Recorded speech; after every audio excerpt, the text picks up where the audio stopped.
Fourth quarter, 1 second left. You get 2 foul shots. Your team is down by 1. What do? Gotta breathe. Brace yourself. You gotta do something crazy that they all do in the NBA. And you shoot. Good afternoon.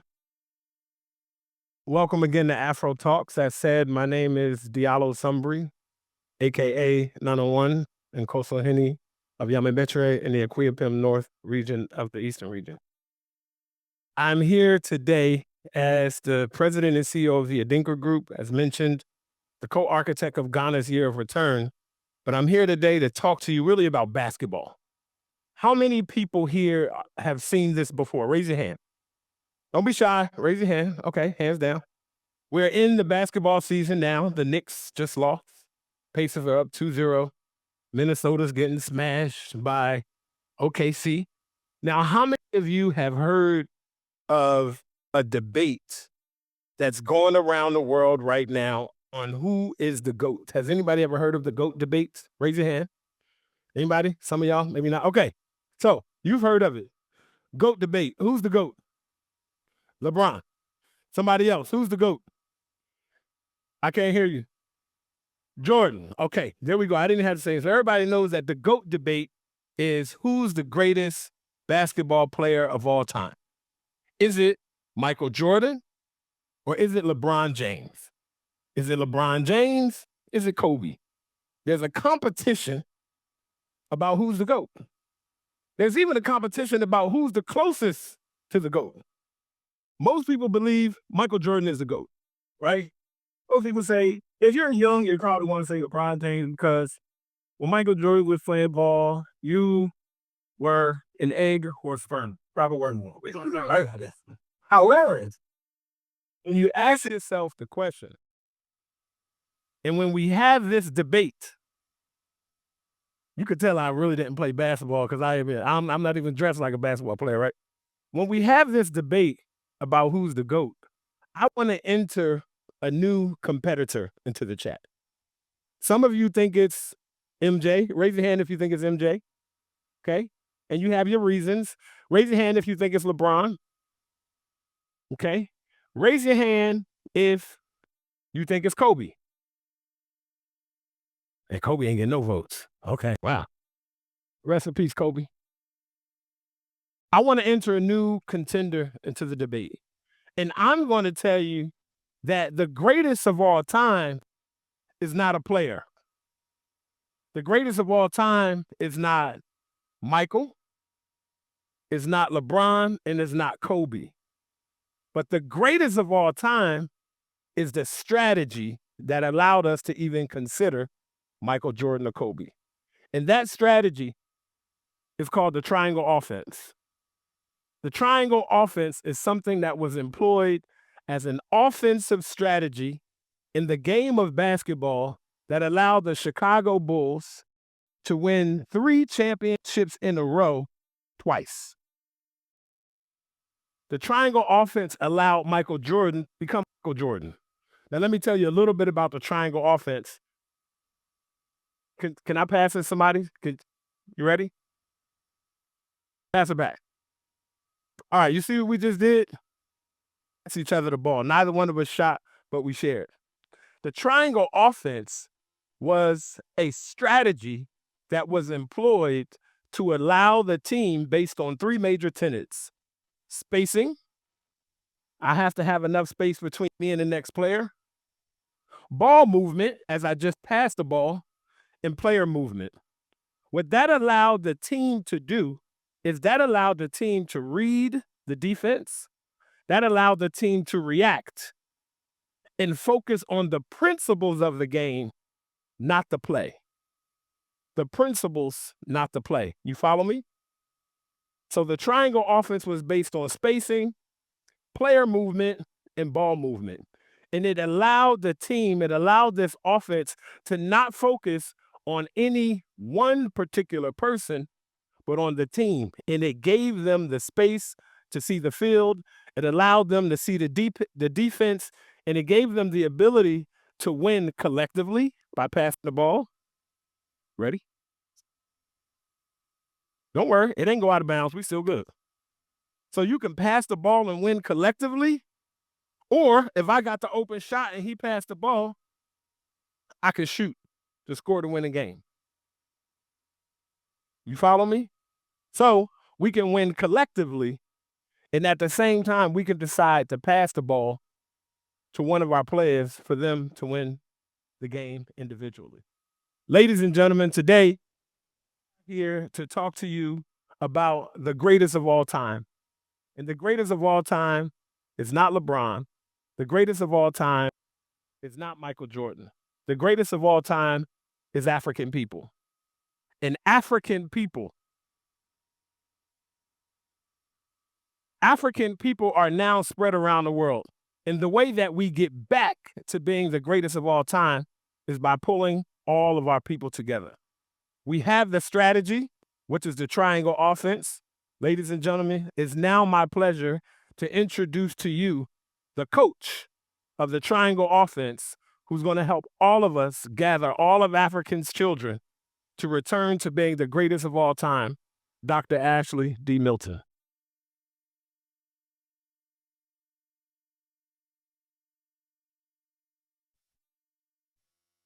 My name is Dr. Ashley Milton, and today I stand before you to remind us all we have always had a way home. From Lumumba's fire to Sankara's dream, from Fanon's fierce words to Maya's soaring hope, from the drums of Accra to the echoes in the Mississippi, we have always known liberation is not a wish. It's a direction. It's a strategy, a map. And that map, we now call it the triangle offense. When Ghana called us in 2019 for the year of return, over 750,000 souls answered. We came barefoot and ball gowned, with tears in our eyes and passport in hand. But when the drums fell silent, many of us asked, now what? Where do we belong? Where do we build? Can we truly come home? We came seeking healing. We found bureaucracy and limbo. So we began to write a new story. One rooted not just in spirit, but in law, economics, ecology, and governance. A story born from Harriet's whisper and Kwame's blueprint. A story that would not only bring us back, but that would build us forward. That story is the triangle offense. The triangle offense is not a fleeting hashtag or campaign. It's a continental framework, a bold, integrated strategy for reintegration, regeneration, and return. It stands firmly on 3 pillars, each a critical lever for transformation. The first pillar is the Special Skills Visa Program. Africa's future depends on its people. Engineers, doctors, teachers, creatives, visionaries. The diaspora holds this treasure trove of talent, ready to return, to contribute, and to lead. The Special Skills Visa Program is a legal, streamlined pathway, not just for visits, but for living, working, and thriving. It offers a clear route to employment, residency, and eventually citizenship, enabling skilled Africans abroad to come home with dignity and with purpose. This program is designed to dismantle barriers, bureaucratic and psychological, and to welcome our people home with open arms. It's time to make the Akwaba real. Imagine thousands of doctors filling clinics, teachers inspiring classrooms, innovators launching startups, all rooted in their ancestral soil. This is not migration as a favor. It's migration as a right, as a renaissance. The second, durable district development. Not everyone dreams of city skylines or capitals. We envision new towns, eco-communities, districts where culture, economy, and ecology are intertwined. Durable district development is about building local economies that sustain themselves. What you grow, teach, build, and sell stays in your community. This is regeneration, not extraction. It's Harriet's freedom meeting Sankara's justice, where communities reclaim their land, their resources, and their futures. Through durable district development, we seed green hubs, cultural biomes, and resilient infrastructure that empowers people at the grassroots.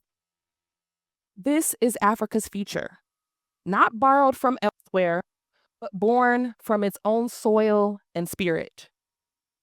The third, regenerative direct investment.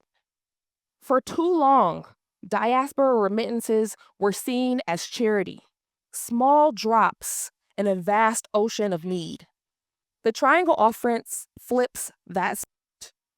Regenerative direct investment is about investment with agency, diaspora-led development that is transparent, profitable, and circular. We move from foreign direct investment to regenerative direct investment where wealth is created and shared within communities.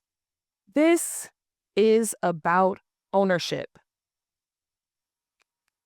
not dependency.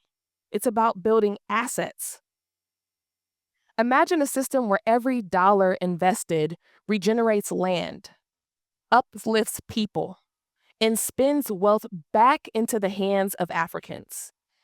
This is radical transparency, radical empowerment, and radical love for this continent. Now, look, every day online and in barbershops or the salons or our WhatsApp threads, our people are debating who's the GOAT. As Diallo just said, is it LeBron or Kobe? Is it Kobe or is it Michael? Pippen has even entered the chat. We debate stats and points and championships. But here's what most miss. Who is the coach? Who is drawing the plays? Who's building the team? Setting the direction, reading the floor, and strategizing the win? It's the coach. Shout out to Phil Jackson. I came to tell you that I'm the coach. It's me. This AfroTalk is about how we win. And the answer to that question, the how, is the Triangle Offense. It's our playbook, our framework, our direction. And don't get it twisted, this didn't start today. I wrote about this in my 2015 dissertation. I declared then that my repayment to my community for getting this big degree would be a strategy that redefines the global perception of Africa through art, through economics, through policy, through business, and culture. A decade later, that moment is now. The Triangle Offense didn't emerge overnight either. It stands on the shoulders of giants. Ghana first drafted a diaspora engagement policy that gave us the language. The Homeland Return Bill gave us legislative imagination. The Year of Return gave us momentum. But momentum alone is not enough. We need infrastructure, systems, not symbolism, laws, not longing, and not emotion. We are 6 years past the Year of Return and 62 years into the celebration of African liberation. We honor our ancestors by building nation, not just remembering them. So what's this all about? What does success look like? Picture this. 10,000 skilled returnees welcomed through the Special Skills Visa Program, transforming sectors across the continent. 100 million in regenerative investment flowing from diaspora hands into African futures. 1 million data points guiding policy, making decisions smart, inclusive, and accountable. 16 nations across West Africa blossoming into green, culturally rooted hubs. In African countries leading the world in human-centered migration development policy. This is not a dream because it's already happening. Nigeria's AfTA shipment to Kenya, Ghana's diaspora engagement policy, Kenya's dual citizenship draft, and the African Union's call for diaspora strategies. All signs that the winds are shifting. But we will not wait for all to catch up. We will lead. Remember, everybody get Harriet. Some people had to wait for the Juneteenth calling in Galveston, Texas. But that's okay because I'm coming for everyone now. This is not just for politicians or diplomats. It's for the Pan-African policy nerd, the third culture kid, for the HR directors, small business owners, the OG repats, and those who never left. For the artists who remember, the healers who plant, the builders who know. For every soul who believes that Black evolution is inevitable. To the ministers, commissioners, and secretariats who say, we need a plan, we wrote it. We packaged it, and we're premiering it. It's here. My name is Dr. Ashley Milton. This is my benediction. I walk the steps of Tubman, but I ride with the tech stacks, the timeline, transnational policy. I still dream underground, but I build above ground. And I'm telling you that the map is ready. The train is on the tracks. The coordinates, they're set. The policy is drafted. The future, it's African. It's diasporic, it's regenerative, and it's right now. So I ask you, as I always do, will you come? Will you come? Will you come and join us in this movement? So, my people, all that good stuff she said is about basketball. It's about the triangle offense, which essentially is set up for us to use the fundamentals. It's set up for us to learn how to read the game. And if we are paying attention and we're reading the game right now, Africa is the game. We are the game. And the triangle offense is the strategy to help bring Africa back together again and rise to the greatest of all time. We thank you. Thank you.